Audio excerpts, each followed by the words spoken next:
વરસાદ વરસવાની હવામાન વિભાગે આગાહી આપી છે। માછીમારોને દરિયો ન ખેડવા આપવામાં આવી છે સૂચના। હવામાન વિભાગના મત પ્રમાણે જુલાઈ મહિનામાં સામાન્ય વરસાદ સામાન્ય કરતાં વધુ વરસાદ રહેવાનું અનુમાન। બનાસકાંઠા, અરવલ્લી, મહીસાગર, દાહોદ, પંચમહાલ, છોટાઉદેપુર, ભરૂચ, નર્મદા, સુરત, તાપી, નવસારી, ડાંગ, વલસાડ જિલ્લામાં ભારે વરસાદ વરસશે તો અમરેલી, ભાવનગર જિલ્લામાં ભારેથી અતિભારે વરસાદ વરસવાની હવામાન વિભાગની આગાહી। ગુજરાતમાં મેઘતાંડવનો બીજો રાઉન્ડ શરૂ 2 અને 3 જુલાઈ અતિભારે વરસાદની હવામાન વિભાગની આગાહી। સૌરાષ્ટ્ર અને કચ્છમાં 1 અઠવાડિયા સુધી વરસી શકે છે વરસાદ। તોફાની પવનો અને વીજળીના કડાકા ભડાકા સાથે વરસાદ થઈ શકે। આગામી 1 સપ્તાહ સુધી વરસી શકે છે ધોધમાર વરસાદ। રાજ્યના 191 તાલુકામાં વરસાદ। રાજ્યના 52 તાલુકામાં 1 ઇંચથી વધારે વરસાદ। સૌથી વધુ તાપીના વ્યારામાં વરસ્યો 4 ઇંચ વરસાદ। જામનગરના કાલાવડમાં પડ્યો 3.5 ઇંચ વરસાદ। પંચમહાલના કાલોલ, વલસાડના કપરાડા, સુરતના બારડોલીમાં 3 ઇંચ વરસાદ। કુલ 17 તાલુકામાં વરસ્યો 2 ઇંચથી વધારે વરસાદ। અરવલ્લી જિલ્લામાં વરસ્યો વરસાદ। મેઘરજ તાલુકાના ગ્રામ્ય વિસ્તારોમાં વરસાદી માહોલ। વાદળછાયા વાતાવરણ વચ્ચે લેરલાવાડા સહિતના એસરી પંથકમાં પણ વરસ્યો વરસાદ। વરસાદના પગલે વાતાવરણમાં ઠંડક। તાપીમાં વરસાદી માહોલ દરમિયાન જળાશય ઓવરફ્લો, પાણીની આવક થતાં લો લેવલ પુલ પાણીમાં ગરકાવ થયો। ભાનાવાડીથી ખુશાલપુરા તરફનો માર્ગ પાણીમાં ગરકાવ। 13 માર્ગો પાણીમાં ગરકાવ થતાં લોકોને મુશ્કેલી। આ તરફ કચ્છનો પ્રખ્યાત પાલર ધૂના ધોધ સોળે કળાએ ખીલી ઉઠ્યો છે। ઉપરવાસમાં ભારે વરસાદ બાદ ધોધનો અનોખો નજારો કેમેરામાં કેદ થયો। ભુજમાં હાઈવે પર પુઅરેશ્વર મહાદેવ મંદિર પાસે આવેલો છે આ ધોધ। ધોધના ઉપરવાસ વિસ્તાર મંગણવાણા, દેશલપરમાં વરસ્યો છે ભારે વરસાદ। નાયગ્રા ધોધ તરીકે પણ ઓળખાય છે આ ધોધ।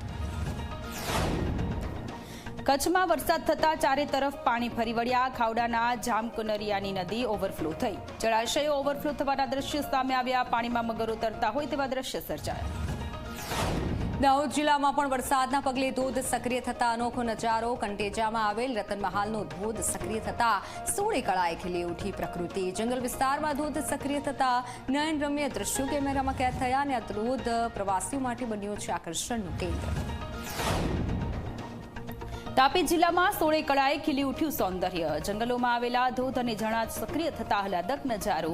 કુકરમુંડા પાસે સાતપુડાની ગિરિમાળામાં વાલ્હેરી ધોધ પ્રવાસીઓ માટે બન્યો આકર્ષણનું કેન્દ્ર। તો આ તરફ ગિરિમથક સાપુતારાનું જીવાદોરી સમાન સર્પગંગા તળાવ છલકાયું છે। ચારે તરફ ડુંગરો વચ્ચે 100 ફૂટ ઊંડાઈ ધરાવતું સર્પગંગા તળાવ હોટલો, શાળાઓ સહિત નવા ગામના લોકોને પાણી પૂરું પાડે છે। ચાલુ વર્ષે સારા વરસાદના કારણે તળાવ ભરાતા લોકોમાં ખુશીનો માહોલ। હિમાચલ પ્રદેશના મંડીમાં વાદળ ફાટતા તબાહી। ભારે વરસાદના કારણે મંડીમાં પાણી જ પાણી। મંડીમાં બિયાસ નદીનું જોવા મળ્યું રૌદ્ર સ્વરૂપ। અવિરત વરસાદના કારણે શાળા કોલેજ બંધ। વાદળ ફાટવાની ઘટના બાદથી 18 લોકો લાપતા। 1 વ્યક્તિનું મોત થયાના અહેવાલ। અલગ અલગ જગ્યાએ કુલ 261 રસ્તાઓ બંધ। હિમાચલ પ્રદેશના મંડીમાં ભારે વરસાદથી બિયાસ નદીમાં ઘોડાપૂરની સ્થિતિ। મંડી શહેરમાં એલર્ટ સાથે નદી કાંઠાના વિસ્તારોને સતર્ક રહેવા માટે સૂચના। ભારે વરસાદ બાદ નદીમાં પાણીના પ્રવાહમાં વધારો થયો। નદીમાં ઘોડાપૂરના દ્રશ્યો સામે આવ્યા।